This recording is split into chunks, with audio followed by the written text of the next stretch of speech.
Assalamualaikum Assalamualaikum warahmatullahi wabarakatuh. Perkenalkan nama saya Akila Islamia dengan NIM 0801118825300003. Di sini saya akan mengerjakan tugas praktikum algoritma dan pemrograman nomor 3, yaitu di mana buatlah program yang dapat mengecek apakah angka yang diinputkan oleh user adalah sebuah bilangan sempurna, bilangan defisien, atau abundan. Gunakan fungsi iteratif.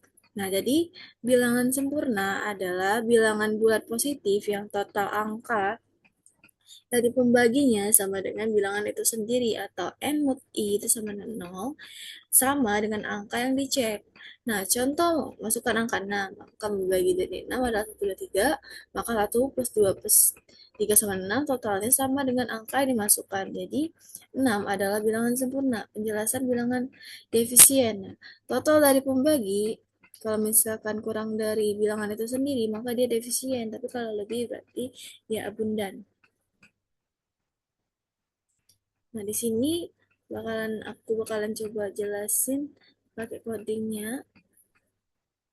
Di sini ada flowchart, di mana flowchart kalau untuk fungsi function, di mana untuk flowchart fungsi function dan prosedur itu ada dua, karena flowchart untuk function dan prosedurnya itu dibeda, function dan fungsi utamanya itu dibedain.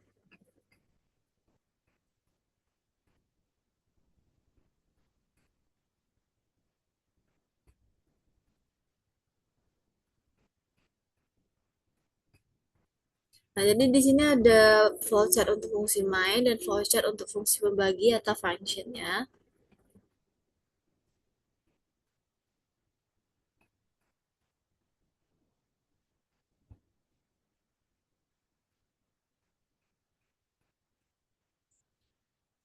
Nah, di sini ada fungsi main atau fungsi utama program dimulai dengan start itu berbentuk oval untuk memulai dan mengakhiri program, terus ada berbentuk jajar genjang itu untuk input dan output. Di sini kita disuruh input A, terus ada proses berbentuk persegi panjang itu hasil diisi dengan jumlah pembagi terus dari A, terus menampilkan hasil, terus cek kondisi if apabila hasilnya itu lebih besar dari A, kalau misalkan kondisinya terpenuhi, dia bakal ngecetak bilangan abundan.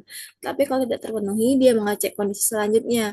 Apakah hasilnya itu kurang dari A? Kalau iya, berarti dia ngecetak bilangan defisien. Tapi kalau tidak memenuhi dua kondisi if ini, berarti dia false, dia mencetak bilangan sempurna. Terus langsung ke N.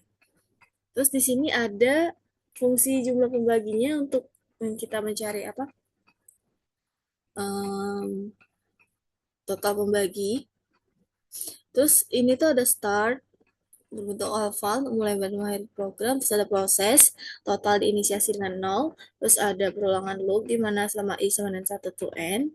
Kalau misalkan true, dia bakalan cek kondisi apakah n mod i sama dengan 0. Kalau iya, totalnya sama dengan total, diisi total, plus 1, terus i plus plus, sampai, terus i plus plus, sini. Nah, kalau misalkan dia tidak terpenuhi, dia tetap i plus plus juga. Tapi totalnya tidak ditambah. Nah, sampai perulangan loop ini tidak terpenuhi, barulah dia nge-return total. Totalnya bakal masuk ke fungsi utama. Terus N. Programnya berakhir. Nah, di sini ada programnya.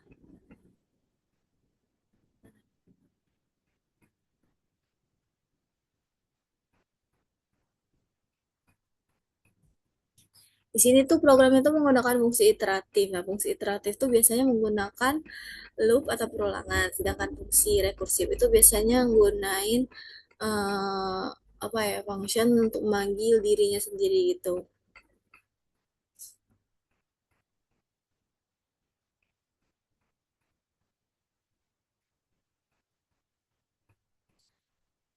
Terus di sini ada apa?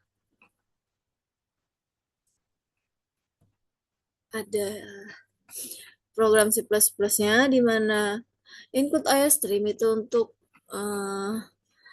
biar kita nggak perlu lagi tulis cout, cin.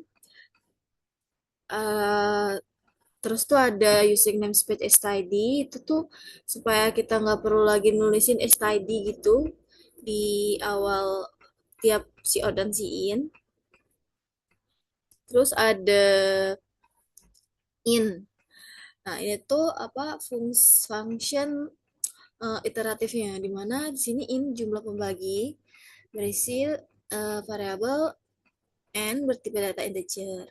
Terus di sini ada integer total diinisiasi dengan 0. Ini tuh untuk variabel untuk menyimpan jumlah pembagian nanti.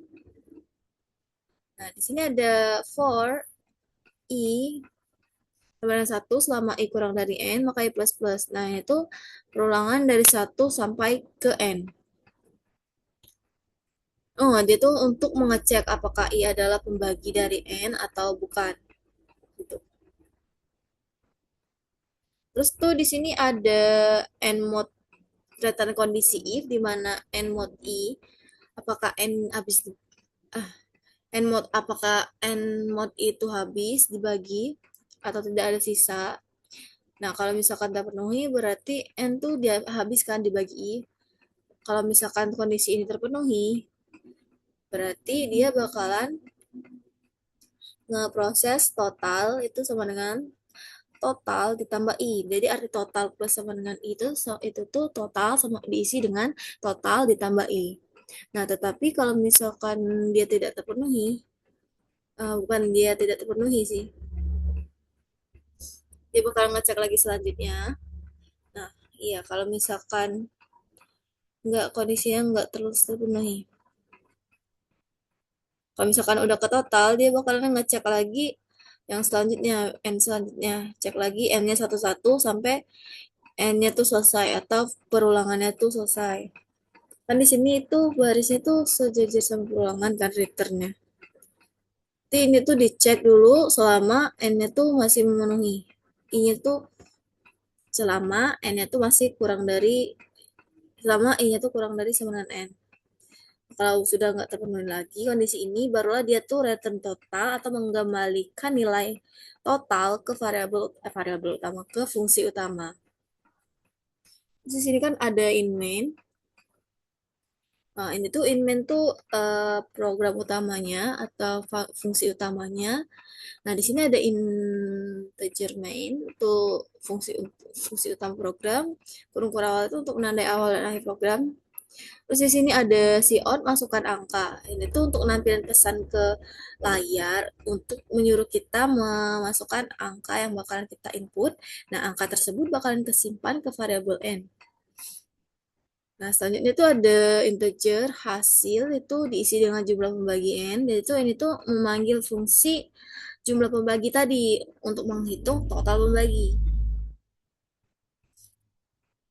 Terus di sini ada menampilkan hasil jumlah pembagi ya. Di sini si out jumlah pembagi itu diisi dengan hasil tadi. Hasil yang udah diisi dengan jumlah pembagi n. Terus ada n line itu untuk bikin ke paragraf baru biar tidak tulis di samping. Terus ada pernyataan kondisi di mana if kalau misalkan hasilnya tuh lebih besar daripada A, dia bakal ngecetak bilangan abundan, tetapi kalau misalkan tidak terpenuhi, dia bakal ngecek kondisi selanjutnya, apakah hasilnya kurang dari uh, A atau lebih besar dari A, berarti dia bilangan defisien, tetapi kalau misalkan kedua kondisi yang tidak terpenuhi, otomatis bilangan jumlah pembaginya itu pasti sama dengan A atau N ya. Jadi dia bilangan sempurna. Oke. Itulah saja penjelasannya. Misalkan kita coba input, kita coba inputkan angkanya pakai 6 misalkan.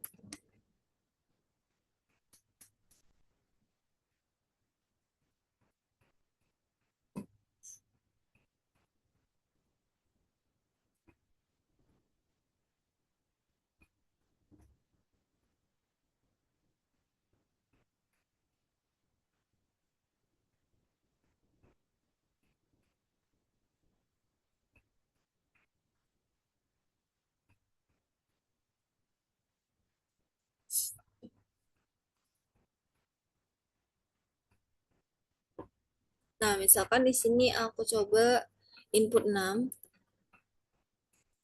Nah, jumlah pembaginya ada 6, berarti dia bilangan sempurna kan? Karena jumlah pembaginya itu sama dengan N atau sama dengan A. Nah, di sini tuh proses jalannya program ini tuh dimulai dari memasukkan angka tuh tadi kita masukin 6 tuh. Terus di fungsi utama ini kan di sini tadi awalnya. Terus kita ini isi hasil itu jumlah pembagi itu A. A berarti jumlah pembagi itu 6 diisi ke hasil. Nah, terus terus kan jumlah pembaginya udah diisi tuh sama 6. Berarti jumlah pembaginya di sini udah diisi sama 6. Oke? Berarti N-nya tuh 6 kan? Berarti di sini awalnya totalnya diinisiasi dengan 0. Kita ke pernyataan kondisi. Apakah for i sama dengan 1? Apakah satu kurang apakah satu kurang dari n? Iya. Berarti i plus plus. Kita cek nih kondisi. Apakah satu n 5 dibagi berapa tadi? 6 dibagi satu itu habis? Iya kan? Berarti totalnya tadi diisi dengan i. Totalnya tadi 0, 0, i-nya 1, berarti 1. Sekarang totalnya 1. Terus perulangan lagi, i-nya jadi 2. Apakah 2 kurang dari n? Iya kan? Kurang dari 6, iya. Berarti 2 mod 6. Habis nggak 2 mod 6 2 mod 6? Habis nggak pembaginya? Iya, habis kan? Berarti totalnya sekarang itu total tadi kan udah satu, berarti satu ditambah dua, berarti sekarang totalnya tiga. Terus i plus plus lagi, berarti i-nya sekarang jadi tiga. Apakah tiga kurang dari 6? Iya, berarti cek lagi kondisi di sini. Tiga itu mod 6 enggak? Tiga mod 6 habis nggak dibagi? Iya kan, berarti totalnya ditambah lagi. Tadi totalnya udah tiga. Tiga ditambah tiga berarti totalnya sekarang 6. Terus ulangan lagi di mana 4. 4. 4. Apakah 4 kurang dari 6? Iya. Tapi 4 mod 6 tuh tidak habis kan dibagi, dia masih ada sisa. Berarti dia nggak ngejalanin total nih. Tapi langsung i plus plus lagi. Sekarang i-nya 5. 5 apakah 5 kurang dari n? Yaps. Berarti dia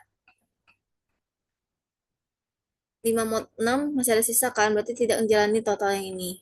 Terus sekarang i plus plusnya jadi 6. Apakah 6 kurang dari 6? Enggak. Berarti for-nya udah berhenti atau pernyataan kondisinya udah berhenti dan dia ke return total. Nah, return total ini tuh untuk mengembalikan eh, total tadi ke variabel ke fungsi utama. Totalnya dibalikin ke fungsi utama. Jadi sekarang totalnya tuh udah dibalikin ke fungsi utama. Kalau di fungsi utama total itu dia tuh jadi hasil. Kan N tuh jadi A, total jadi hasil. Berarti sekarang hasilnya itu udah 6.